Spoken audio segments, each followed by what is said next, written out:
अस्सलाम वालेकुम। Today we are discuss about nursing theories MCQs. आज हम 3 थ्योरीज के एमसीक्यूज डिस्कस करेंगे। फर्स्ट है a set of inter related concept that give the systematic view of phenomena.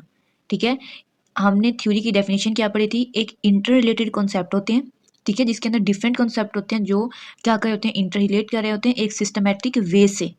ठीक है, एक स्टेप वाइज प्रोसेस से, एक साइंटिफिक मेथड से, उसको क्या कहते हैं? थ्योरीज कहते हैं। ठीक है, सेकंड देखें, component of theories include concept, definitions, models and assumptions. ठीक है, जब कंपोनेंट्स पढ़े थे तब हमने इनकी बात की थी, याद कीजिए। थर्ड एमसीक्यूज देखें, among the following type of concept which one is not including nursing theory. वो कहते हैं इन सब में से थ्योरी के कॉन्सेप्ट में कौन सा ऑप्शन है जो इंक्लूड नहीं है? तो थ्योरी जो होती है वो एम्पेरिकल होती है। तो कौन सा ऐसा कॉन्सेप्ट है जिसमें इंक्लूड नहीं है? तो वो क्या है? कॉन्क्रीट कॉन्सेप्ट है। थ्योरी कॉन्क्रीट कॉन्सेप्ट पे बेस नहीं करती। ठीक है, एम्पेरिकल्स होती हैं, अजम्पशंस होती हैं, उसके अंदर अब्स्ट्रैक्ट होते हैं, इन्फ्रेंशियल्स होते हैं। अब नेक्स्ट है most important function of theory that guide us that our professional practice. ठीक है, अब वो पूछ रहे हैं थ्योरी का ऐसा इंपॉर्टेंट कौन सा फंक्शन है जो हमें हमारी प्रोफेशनल प्रैक्टिस में गाइडलाइन प्रोवाइड करता है। ठीक है, तो वो क्या है? Traditional base. No, traditional base नहीं है। जब क्या है? Evidence based practice. अगर क्लिनिकल साइड पे बात की जाए, जब प्रोफेशनल प्रैक्टिस की बात की जाए, तो वहाँ पे ऑप्शन कौन सा ठीक है हमारे पास? Evidence based practice. ये हमारी प्रैक्टिस को क्या बनाता है? एविडेंस बेस्ड प्रैक्टिस बनाता है। नेक्स्ट एमसीक्यूज है the weapon and tools that are emerge from the theory explain relationship of different theoretical concept and to be apply in professional practice. तो वो क्या है? मॉडल्स होते हैं। ठीक है, मॉडल्स के अंदर डिफरेंट कॉन्सेप्ट जो होते हैं वो मर्ज होते हैं। ठीक है, जैसे कोर का मॉडल था, कोर के मॉडल में हमने 3 सर्कल पढ़े थे। ठीक है, अब वो सर्कल जो थे वो मर्ज थे। ठीक है, अब वो मर्ज सर्कल, उनका थ्योरेटिकल जो कॉन्सेप्ट है वो क्या है? मॉडल्स हैं। किनको एक्सप्लेन करा होता है? डिफरेंट थ्योरेटिकल कॉन्सेप्ट को। ठीक है, फिर हम उसको ओवरऑल अप्लाई भी कर सकते हैं। ठीक है, फिर नेक्स्ट एमसीक्यूज है nursing theories are important because it allow nurses to set. ये नर्सिंग थ्योरी इंपॉर्टेंट है, क्यों इंपॉर्टेंट है? ये क्या प्रोवाइड करते हैं? प्रोफेशनल बाउंड्रीज प्रोवाइड करती हैं। ठीक है, nursing future standard for practice all is a correct theory of nursing that focus on the concept of manipulating environment. ठीक है, अब वो कौन सी थ्योरी थी जिसने चेंज किया था इन्वायरमेंट को, पेशेंट के इन्वायरमेंट को चेंज किया था, किसके लिए मैनिपुलेट किया था? ताकि उसकी हेल्थ जो है वो इम्प्रूव हो सके। तो वो नाइटिंगेल की इन्वायरमेंटल थ्योरी है। ठीक है, नेक्स्ट है कि a creative and rigorous structure idea that project tentative purposeful and systematic view of phenomena is called theory. ठीक है, 4 global concept that describe the most of the nursing theories. Nursing theory के अंदर Meta paradigm की जो 4 concept है nursing theory के अंदर, हर theory में वो आते हैं। वो कौन से हैं? Patient, environment, health and nursing. ठीक है, नेक्स्ट है, ठीक है, अब जो उन्होंने कहा कि इसके अंदर 4 कॉन्सेप्ट होते हैं, कहते हैं एवरी थ्योरी के अंदर 4 कॉन्सेप्ट होते हैं जिसमें each patient has specific need. Her patient की स्पेसिफिक नीड्स होती हैं। ठीक है, केयर प्रोवाइड की जाती है, उनकी हेल्थ को प्रमोट किया जाता है, उनके फंक्शंस को इम्प्रूव किया जाता है।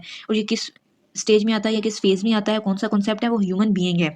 इसके अंदर हर थ्योरी में इसको अलग से डिफाइन किया हुआ है कि इंडिविजुअल क्या है, ठीक है, उनकी नीड्स क्या है, उनकी हेल्थ को प्रमोट कैसे करना है। ठीक है, अब नेक्स्ट है which of the following concept in nursing theory play important role in the patient participation in his care process facilitate in enhancing the optimal functioning. ठीक है, इनमें से कौन सा कंपोनेंट ऐसा है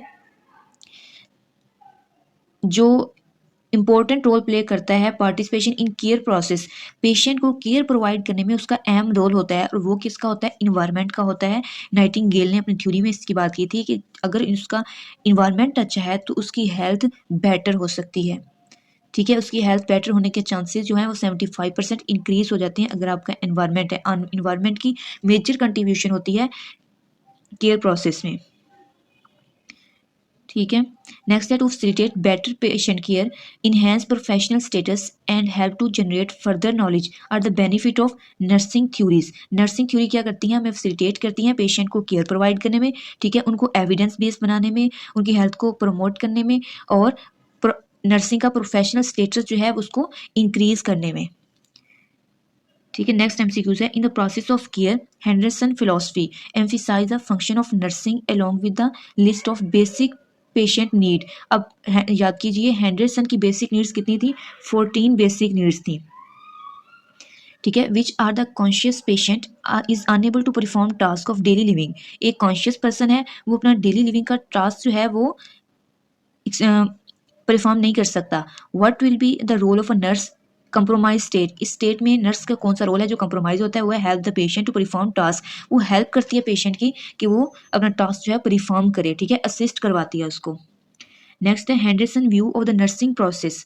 नर्सिंग के हेंडरसन के अकॉर्डिंग नर्सिंग प्रोसेस क्या था, really the application of logical approach to the situation of problem. What is the reason behind the logical approach? अब logical approach के behind में क्या reason है, वो थी the step involved in scientific process. Logical approach वही होती है जो scientific based होती है, ठीक है। Which of the following is not related to basic human needs. कहते हैं कि इनमें से कौन सी बेसिक नीड्स नहीं है ह्यूमन। अभी हमने देखा था कि 14 बेसिक नीड्स हैं, याद कीजिए थ्योरी को। इसमें ब्रीथ नॉर्मली भी था, ईट एंड ड्रिंक एडुकेटली भी था, एलिमिनेट बॉडी वेस्ट भी था। अगर नहीं था ऑप्शन तो वो यही था कि choose profession as a career. ये ऑप्शन नहीं था, ये बेसिक नीड नहीं है, so option D is correct. 17 देखें, when patient is unable to move and maintain desirable posture due to the disease or accident, this diagnosed by nurse as। अब एक patient है, ठीक है, वो डिजीज की वजह से उसका डिजायरेबल पोस्चर नहीं बन रहा, ठीक है, वो मूव नहीं कर पा रहा, तो वो क्या है, फिजिकल लिमिटेशंस होती हैं। नेक्स्ट एमसीक्यूज है, when patient is progress to maintain body temperature within normal range of adjusting clothing modifying environment, scientific term is ability is called. अब कहते हैं कि पेशेंट खुद से मेंटेन कर रहा है, उसकी हेल्थ जो है वो इंक्रीज हो रही है, उसकी हेल्थ इंप्रूव हो रही है, तो इस टर्म को क्या कहते हैं, मीट ऑन नीड्स विद और विदाउट असिस्टेंस, ठीक है। स्पीड और degree to which patient perform independently the activity of daily living, this is positive patient outcomes.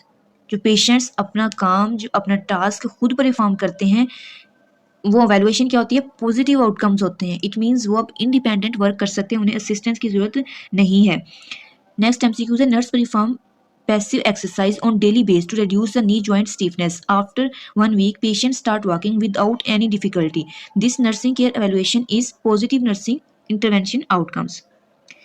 Next है, when a nurse provide patient with a comfortable and take care of wheel lock and cell ball is in her assess which need of patient consider। तो वो safety है कि patient जो है, हम उसके wheel lock क्यों करते हैं, ताकि वो फॉल ना करे, ठीक है, तो वो पेशेंट की सेफ्टी के लिए किया जाता है। नेक्स्ट एमसीक्यूज है, according the 21 nursing problem theory patient are describe having physical emotional and sociological needs, this is called total health needs. Next MCQs है, common concept in nursing theory including except. सारे nursing theory में concept आते हैं but एक नहीं है, तो वो कौन सा नहीं है, नर्सिंग हिस्ट्री का पेशेंट पर्सन भी आता है, हेल्थ एंड इन्वायरमेंट भी आता है, नर्सिंग गोल एंड फंक्शंस भी आते हैं। Option A is the correct option. Which nursing theory define as a developing organism that try to reduce anxiety. तो ये किसके अंदर था, पेप्लो की फेज में आता है कि पेशेंट की एंजाइटी को क्या करना है, रिड्यूस करना है। जब आइडेंटिफिकेशन हो जाती है प्रॉब्लम की, थेराप्यूटिक रिलेशनशिप डेवलप हो जाता है, ठीक है, उसकी एंजाइटी रिलीव होती है, तभी वो थेराप्यूटिक रिलेशनशिप आपके नर्स के साथ डेवलप करता है, ठीक है। नेक्स्ट है कि a theory of a knowledge emphasize the role of experience, specially experience with based on perceptual observation of the senses is empiricism, ठीक है। नेक्स्ट है, metaphysics is a branch of physics which deal with the theory of knowledge. Next है, according to Peplau interpersonal model during which phase of nursing process participate goal setting and feeling belonging and selectively respond those. वो कौन सा ऐसा phase है जिसमें क्या होता है, गोल सेट किए जाते हैं, ठीक है, गोल सेट होता है, पेशेंट को, पेशेंट जो है रिस्पॉन्स करता है, वो आइडेंटिफिकेशन फेज होती है जिसमें पेशेंट पार्टिसिपेट करता है। Notes on nursing what is not written by, ठीक है, किसने लिखे थे, नर्सिंग नोट्स फ्लोरेंस नाइटिंगेल ने लिखे थे, सो option D is correct. Which theory state nursing is helping profession, वो किसने कहा था, एब्डेला 21 नर्सिंग प्रॉब्लम में उसने बात की थी कि नर्सिंग जो एक हेल्पिंग प्रोफेशन है, ठीक है। Statement that explain the relationship between concept is called propositions, ठीक है, प्रोपोजिशंस हैं जो एक्सप्लेन करती हैं relationship between concepts, which is not the concept related to Abdellah theory. ठीक है, एब्डेला थ्योरी के अकॉर्डिंग कौन सा कॉन्सेप्ट ऐसा है जो नहीं है? तो उसके अंदर हमने देखा था एक्सटर्नल केयर नीड भी थी, रिस्टोरेटिव नीड भी थी और 21 प्रॉब्लम भी थे। तो कौन सा ऑप्शन ठीक हुआ? D, therapeutic self care demand नहीं थी। ठीक है, जबकि थेराप्यूटिक सेल्फ केयर डिमांड किस में आता है? ओरम की सेल्फ केयर थ्योरी में आता है। ठीक है, नेक्स्ट है कि nursing is a therapeutic interpersonal process, this definition is state by Peplau. So MCQ option A is correct. Next देखिए, typology of 21 nursing problem are explain by, वो एब्डेला ने एक्सप्लेन किए थे। नेक्स्ट है, what year did Henderson publish her book, उसने कब अपनी book publish की थी? 1955 में। टॉपिक क्या था? Health. Nightingale theory focus on environment and surrounding. What are the 5 environmental factor in environmental theory? तो वो कौन से थे? ऑप्शन सी इसका करेक्ट है, लाइट थी, प्योर वाटर था, fresh air, cleanness and effective drainage. अब ये जो है इसको ऑर्डर्ड फॉर्म में ठीक करना है। ठीक है, एमसीक्यूज आई थिंक इसका सी करेक्ट है। What was the Florence Nightingale nickname? Florence Nightingale का निकनेम आप सबको पता है कि लेडी विद लैम्प उसे कहा जाता है। ठीक है, नेक्स्ट है, what is the name of Dorothea Orem theory का सेकंड नेम क्या है? Self care deficit theory. ठीक है, next, Nightingale began her nursing training in, Nightingale ने अपनी नर्सिंग ट्रेनिंग कब स्टार्ट की थी? 1951 में। डेट्स मोस्ट इंपॉर्टेंट है, इनको याद रखिएगा। Nightingale was born in 12 May 1820। Nightingale died in age of 90 year. ठीक है, Nightingale was died in 13 August 1910 में इनकी डेथ हुई थी। Nightingale was died in city, किस सिटी में इनकी डेथ हुई थी? लंदन में। फिर है कि पेप्लो वाज बोर्न इन, पेप्लो 1 सितंबर 1909 में बोर्न हुई थी। ठीक है, नेक्स्ट है, पेप्लो रिसीव बीए, बीए कब किस सब्जेक्ट में किया था इनका? इंटरपर्सनल साइकोलॉजी में। और एमए किस में किया था? 1947 में किया था, साइकेट्रिक नर्सिंग में किया था। इनको मिक्स नहीं करना एमसीक्यूज को। नेक्स्ट है कि Peplau receive doctorate in nursing education in 1953। 1953 के अंदर पेप्लो ने डॉक्टरेट में डिग्री ली थी। ठीक है, नेक्स्ट है, पेप्लो पब्लिश हर मॉडल, पब्लिश अपना मॉडल इंटरपर्सनल रिलेशनशिप का कब पब्लिश किया था? 1952 में। पेप्लो वाज डाइड कब, इनकी डेथ कब हुई थी? मार्च 17, 1999 में। ठीक है, ये एमसीक्यूज हैं फर्स्ट 3 थ्योरीज के। नेक्स्ट इंशाल्लाह नेक्स्ट लेक्चर में डिस्कस करेंगे। All the best.